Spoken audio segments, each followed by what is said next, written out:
Assalamualaikum warahmatullahi wabarakatuh. Halo semuanya, perkenalkan nama saya John Michael Maula dari kelas M2M20 nomor stambuk 2203125 dalam mata kuliah Manajemen Pajak. Kali ini saya akan memaparkan materi yang berjudul tentang konsep etika praktik perpajakan atau cara penghindaran pajak. Pengertian penghindaran pajak. Penghindaran perpajakan atau tax avoidance adalah suatu pelanggaran dalam perpajakan dengan melakukan skema penghindaran pajak yang bertujuan untuk meringankan beban pajak dengan mencari dan memanfaatkan celah terhadap ketentuan perpajakan di suatu negara. Pada dasarnya, tax avoidance mempunyai sifat sah karena tidak melanggar ketentuan perpajakan apapun, namun mempunyai dampak yang cukup merugikan terhadap penerimaan perpajakan suatu negara. Menurut James Kessler, pengertian tax avoidance dibagi menjadi dua jenis, yaitu yang pertama, penghindaran pajak yang diperbolehkan atau acceptable tax avoidance, yang memiliki karakteristik yaitu memiliki tujuan usaha yang baik, bukan semata-mata untuk menghindari pajak dan tidak melakukan transaksi yang direkayasa.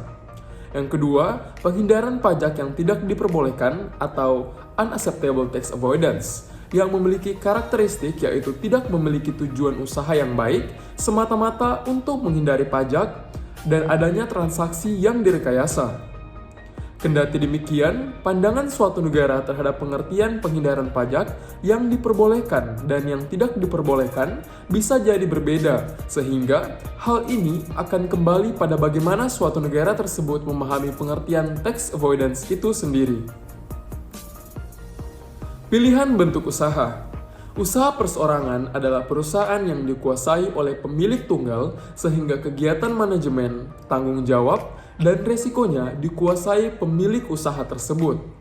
Biasanya, perusahaan ini tidak memerlukan modal yang begitu besar. Seluruh keuntungan dan labanya dikuasai penuh oleh pemilik. Tetapi, untuk pengembangannya sangat bergantung pada kemampuan pemilik. Contoh, dalam usaha ini yaitu perseorangan misalnya salon, laundry, bengkel, dan sebagainya. Persekutuan atau partnership.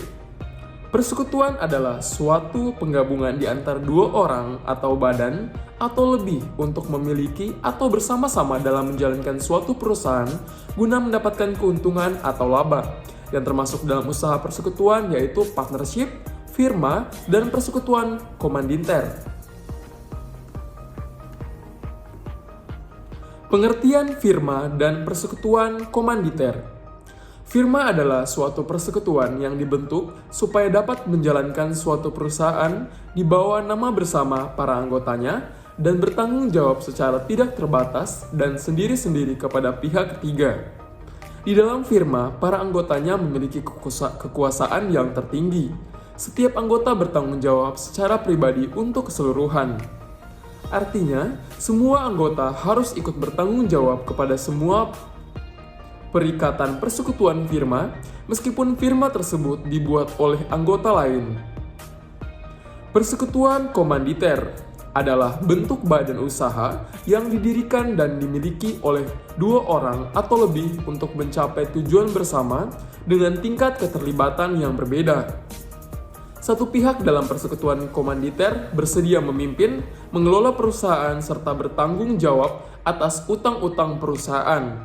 Sedangkan pihak lainnya hanya bersedia menaruh modal dalam usaha tetapi tidak bersedia memimpin dan hanya bertanggung jawab atas utang-utang perusahaan sebesar modal yang disertakan. Pengertian perseroan terbatas. Perseroan terbatas adalah suatu unit atau badan usaha berbadan hukum yang modal usahanya terkumpul dari berbagai saham dan setiap pemiliknya memiliki bagian dari banyaknya lembar saham yang dimiliki oleh masing-masing investor. Lembar saham yang menjadi modal perseroan terbatas bisa diperjualbelikan sehingga akan ada perubahan status kepemilikan perusahaan tanpa harus membubarkan perusahaannya. Baik, demikianlah pemaparan dari materi ini. Lebih dan kurangnya saya mohon maaf. Sekian dan terima kasih.